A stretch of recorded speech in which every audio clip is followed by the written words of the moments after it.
On today's episode, I hit a bump. Ooh! Just racked my nuts right there. Whoa. I almost died. That guy crossed the center line. And I see Oh, a look dog. at this little boy. Oh, nice jacket. Blue's your color. Oh.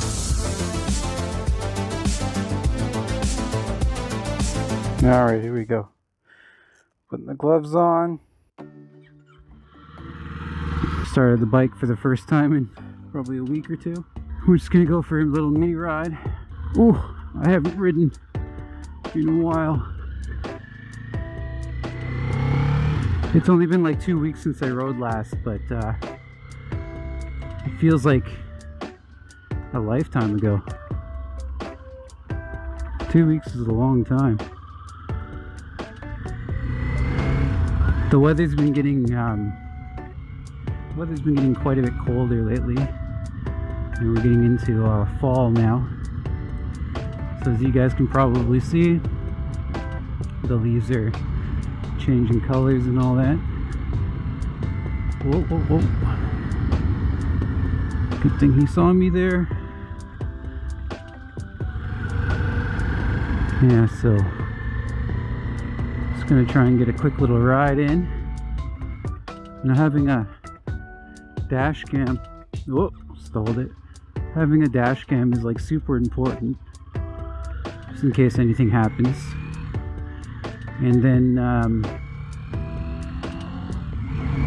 I want to start adding some motovlogging videos to my repertoire of content on my YouTube channel. Because why not? I'm already going to be commuting to and from work, and oh, might as well create some content like that too.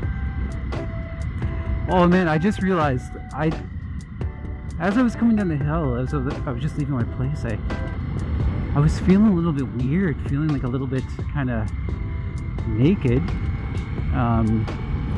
coming out of there, and I couldn't figure out why. I couldn't really put my thumb on it, and I was just thinking that it's probably just because I haven't been out on the bike for a week or two or something like that. But then as we were just coming down that little stretch there, I realized it's because I'm not wearing my backpack.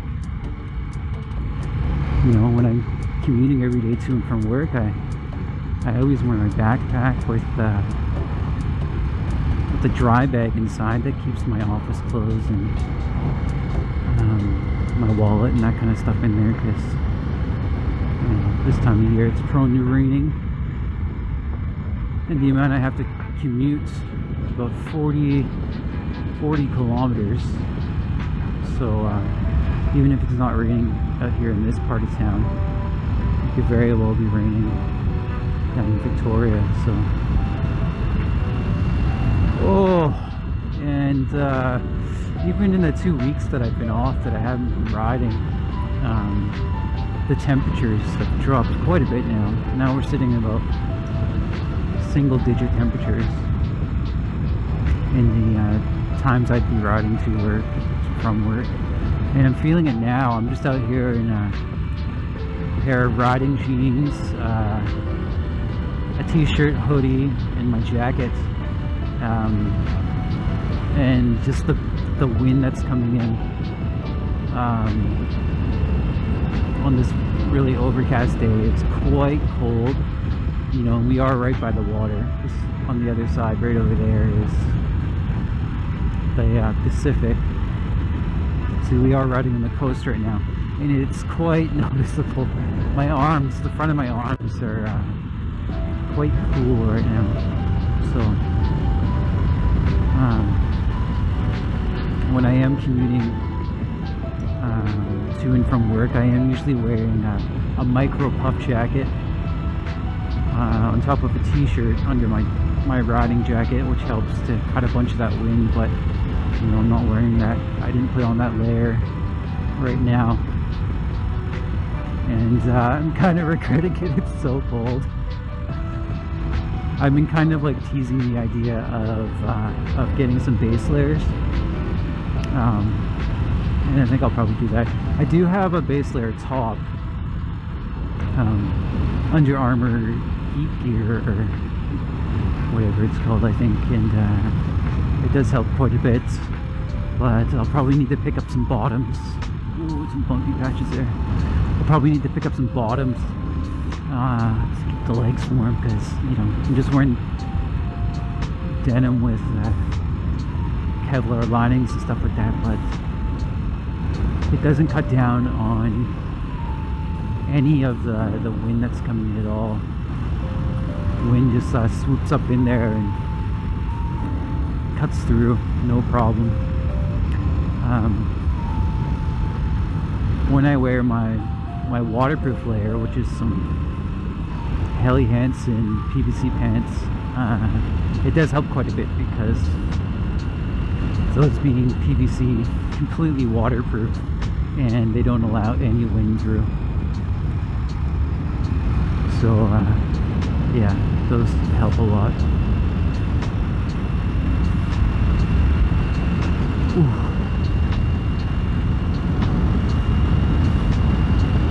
All in all though, like if I dressed warmer, it's quite a nice day for a ride. Ooh, just racked my nuts right there. I tried to stand up a little bit and soften that bump with the knees, but didn't do a good job as I stood up. The bike kind of came up and met me right in the nuts. Old Civic right there. Oh, so right up ahead. And now it is starting to rain a little bit. Some spitting, a little drop here and there. So this road connects up to like the main road in Sooke Road, I guess, eventually. And then we're going to take a left and loop back to go back to my place. So this is Otter Point. Oh yeah, it's starting to rain now, so look at this new house being framed up right here. It's pretty nice. Kind of an odd time to be building a house now in the fall. But the way the market is out here, it's man, it's super busy for real estate. No, it's not uncommon out here now to see, maybe not out here in Sooke, but in Victoria, to see properties being built and then the houses being torn down and people are making custom houses. Wow, look at all the burnout marks here. I wonder how many of those are from trucks and how many are from cars.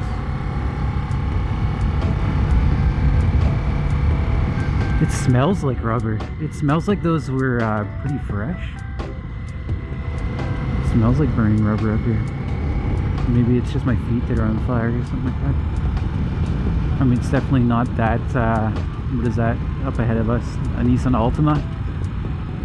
It's definitely not that guy that's going around here doing burnouts. Definitely not with two wheel marks for sure. That front wheel drive open diff, that's going to give you the one tire fire. Whoa! That guy crossed the center line. Gotta watch out for those guys, especially little roads like this.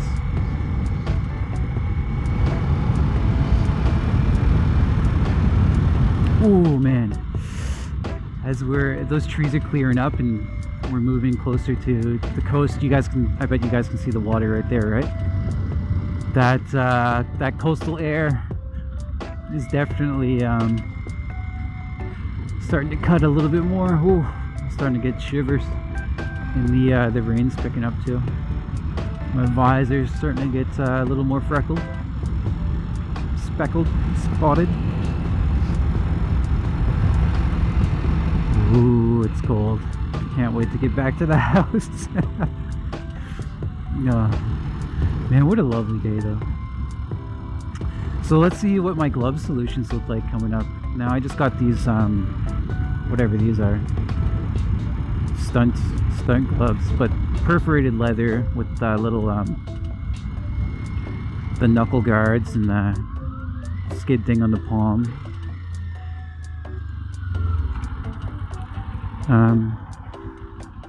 Got some gravel here, got to be careful of that. And these things like let in so much air.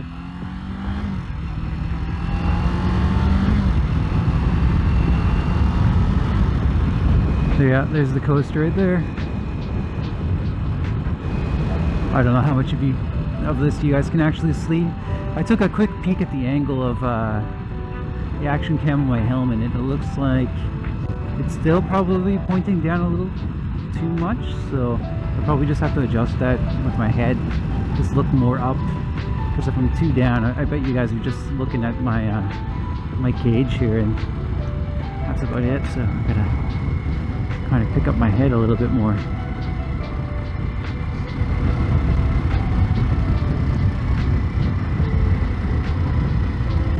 Or it's possible I'm using like the first cage that was available for the Osmo Action. I'm using that cage currently because the what's the company that makes the really nice cage? Small Cage? I think it's called Small Cage.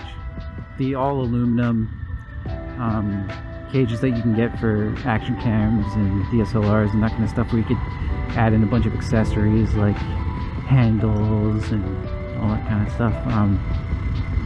That cage doesn't fit with the chin mount I got for this helmet, which I got from helmetmounts.com or something like that. It's 3D printed specifically for this helmet. The Bell Qualifier DLX with nips to fit the contours, but the better cage that I have doesn't fit on this helmet because it can't angle back enough, because the mount, the GoPro mount, like on the bottom of the cage, is not like, it's not in the center, it's off to the back, or off to the front I mean, so there's not enough room for the camera to like tilt back. Yeah, so it just can't get enough angle, so I had to put on this this other plastic cage, which is fine, and it probably has some benefits as well. Like DJI says the Osmo Action is not waterproof unless you're using the stock screw-on filter that comes with it. But when I use the other cage, it has a 52mm thread that goes over the lens, so you can use, like, I can use my DSLR filter. So on that particular setup, I run a 52mm circular polarizer. No, circular ND filter, variable ND filter. So I can adjust the neutral density obviously there and get the best picture possible for the sun settings. But for now, I'm just running an ND8. Nice little date down on the beach there. For now, I'm just running on an ND8, just a non-variable filter. That's actually from one of their drones. What's the DJI drones? Number 4, something 4. It's not the Mavic, it's the bigger ones. Anyway, I have a separate video on my YouTube channel about that, about how to buy the cheaper drone filters and use them on your Osmo Action. I'm not sure what the prices are now, but when I first got the Osmo Action at release date, a set of, I think Polarpro were the only ones making Osmo Action filters at the time. A set of 4 filters from Polarpro was like $80 or something like that. And Phantom 4, and a set of 3 ND filters for the Phantom 4 where they were only $25 or something like that. So like it was a huge amount of savings.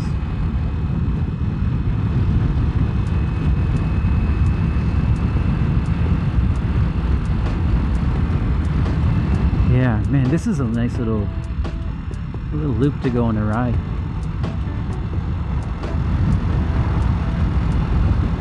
Ooh.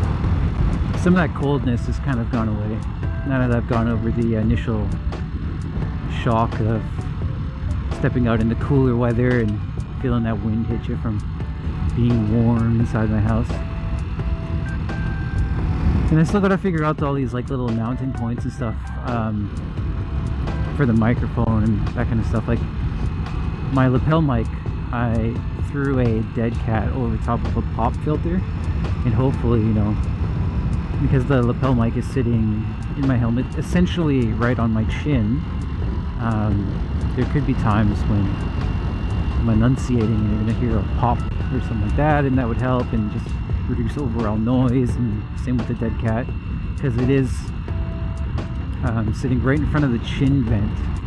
So I am actually, my chin vent, oh, probably just touched the camera there. My chin vent is closed, so I'm reducing it, hopefully, and some of the wind noise that comes in on this helmet, around the chin where the mic is.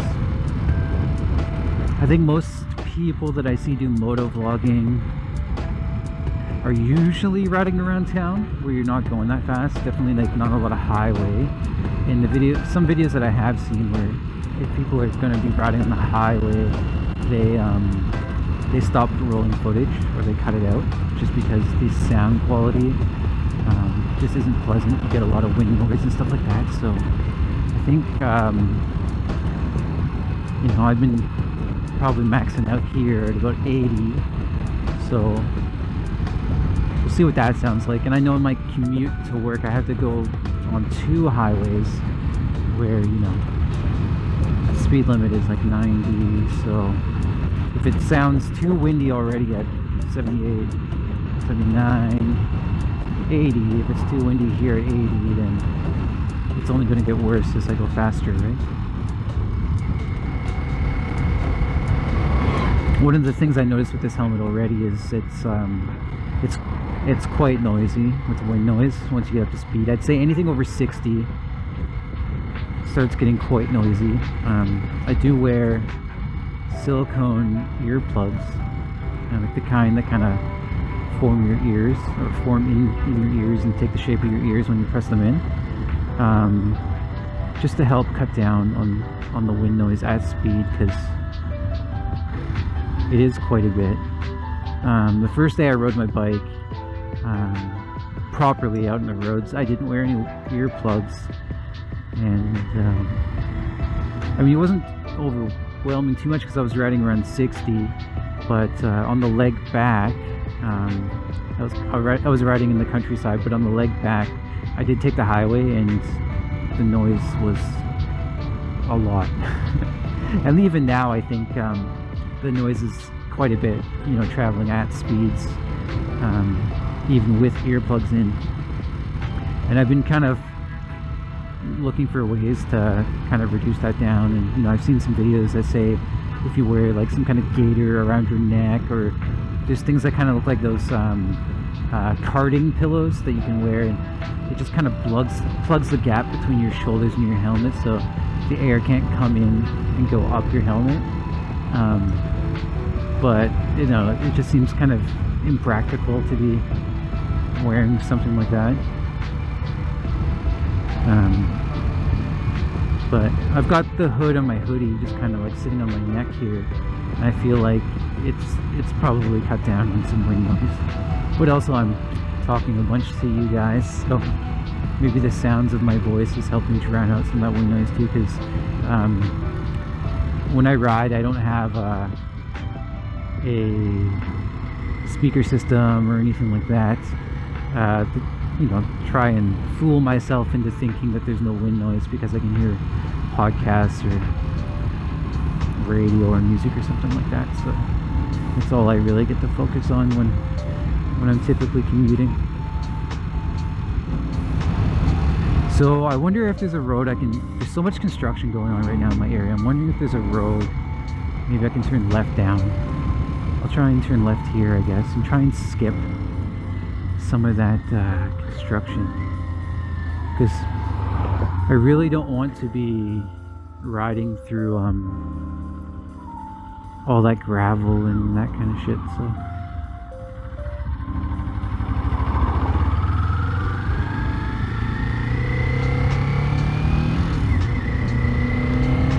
oh, there's a liquor store there.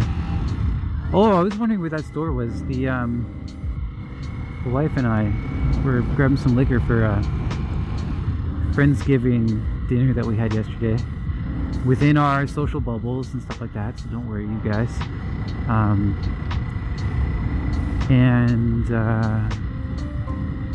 Yeah, we went there, and we got there at 6:59 or something like that, and it turns out they close at 7, so I was that guy, you know, who dipped in right at closing, and the ladies that were working there weren't too happy with me, but they still, you know, as soon as I walked in the door, it was a case of, hey, is there anything we can help you with?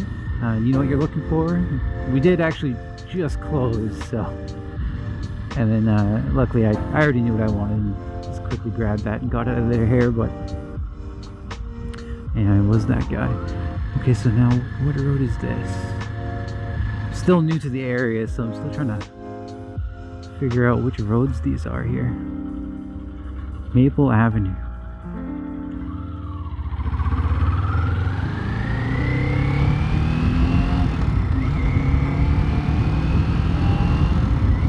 Yeah, I don't know where these roads are. I think at some point I gotta turn probably left again.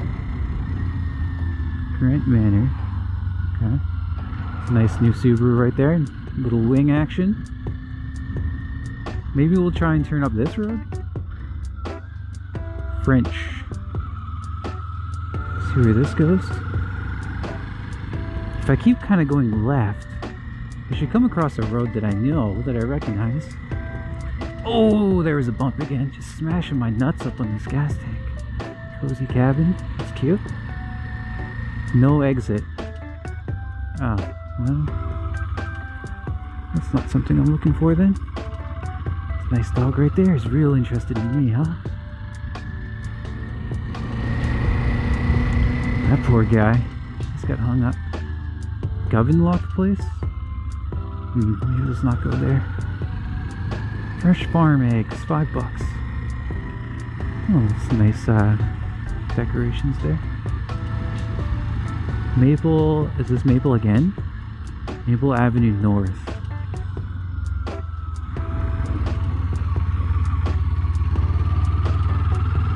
Yeah, I really don't know where I'm going now. These are all the, wow, look at the size of that house up there on the hill. This is a new little community up here, huh? It's quite nice. This has got to be getting back closer to where I live now. I'm up in one of these new homes, so if I'm finding newer communities, I gotta be getting close to getting back home. So lots of cul-de-sac. Oh, look at this little boy. Oh, nice jacket. Blue's your color. Oh, okay. So I'm thinking if I go down these roads, I should get to probably Otter Point Road at some point. Oh yeah, that's the park, I think. Oh yeah, I think I know where I am now. Pyrite. Beaten place. Oh yeah, I'm going to go down here and I'm going to turn left.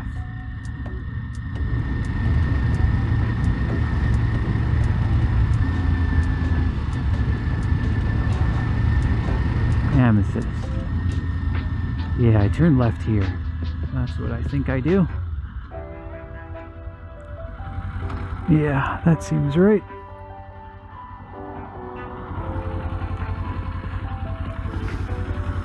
Let's wait here for a bit.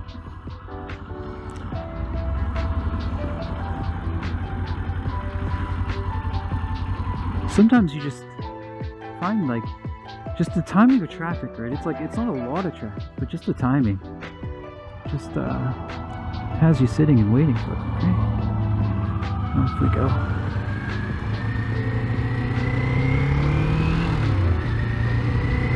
Okay. Last stretch on the way home.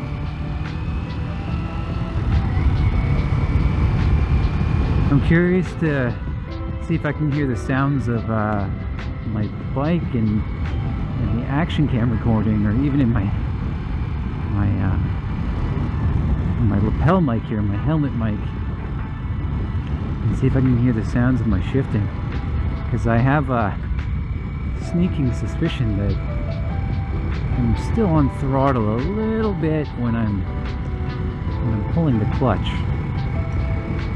which is not good. Still trying to get used to I have a bit of play in my throttle here before it actually goes on, so I'm still trying to feel that out. I feel like I should be adjusting that, but I don't know, I just haven't watched the video and tried to adjust it out yet.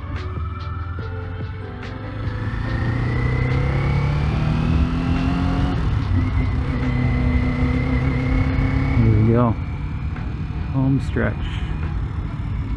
I'm very curious to see what the video quality is going to be like. Oh, the little ballers. There's so much, there's so many basketball hoops in the area. A very like basketball orientated community.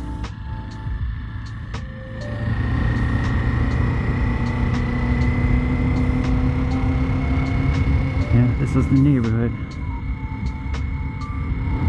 Just the other week, a week or two ago, I saw just back there. I saw a black bear run out in front of me and then ran beside me for 20-30 feet while I was riding my bike, and that was such an interesting experience. It was really cool, but also at the same time it's kind of a little scary. Well, that's kind of stuff that happens out here. Alright, well, thank you guys for coming with me on my test ride to see how well this new setup works, and I'll take a look at the footage and revise and build the quality better and better for you guys, and yeah, we'll catch you next time. See ya.